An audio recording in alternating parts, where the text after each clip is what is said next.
tayo ng market. Kabili tayo ng mga gugulayin, mga loads. Market day dito sa amin. Kaya magandang mamili ng mga gulay.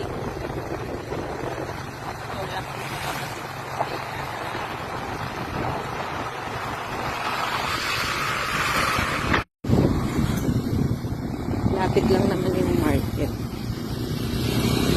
Kaya magagasolin ka lang muna kami saglit.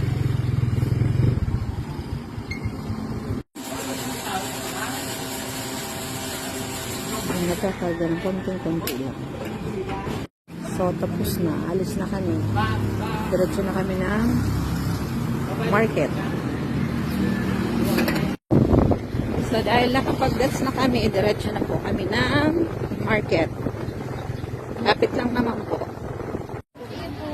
So, yan. Nakarating na tayo dito sa market.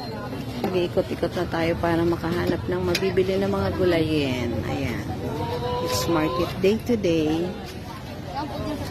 Dala po akong backpack kasi nakamotor kami. Doon ko lang ilalagay yung mga binili ko na gulay.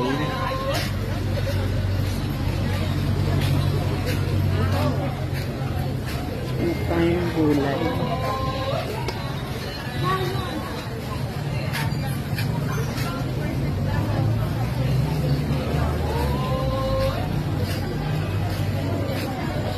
Hanap ko kasi yung suki ko doon sa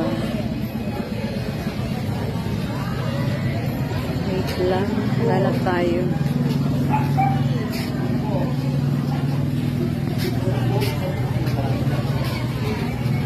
Yan. Alright, bili tayo dito ng lansones, mga luso. So yan, nakabili tayo ng lansones at dalanghita. Ayan, dito naman tayo sa sili. 10 piso daw yung isang tumpok nito. Dito na lang tayo, parang mura naman na siya.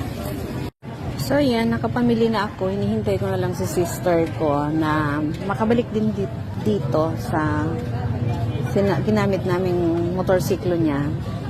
Ayan, sa backpack na yan na nakikita nyo. Yan yung mga pinamili ko. Iba-iba na yan. Mayroong talong, mayroong ampalaya, mayroong sibuyas, bawang. Tapos meron akong biniling tuyo na isda, yung daing. Tapos sili. Ayan. Kung ano-ano pa. Nandyan sa backpack na yan. Nag-backpack ako kasi nakamotor nga kami. Kasi yung anak ko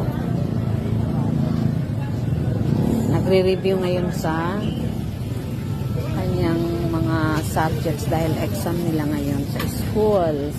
Ayan. Hintay ko na lang yung kapatid ko para makabalik na po kami ng bahay. Tamang-tama naman. Medyo umiinit ngayon. Nakapag bilad-bilad tayo ng konti sa araw. Maganda kasi yung morning sunlight sa ating katawan kasi nakakatulong po yun para yung mga kinakain natin na rich in calcium, pakinabangan po ng ating katawan. Kasi pag hindi po tayo nagbibilad, the foods we eat that rich in calcium transform into acid. Ayan. Kaya mahalaga yung sunlight sa ating katawan. Alright, mga lods. So, pabalik na po kami. Pag dumating yung sister ko, hinihintay ko na lang siya. Kasi marami din po siyang binibili para sa kantin na mga kailangan.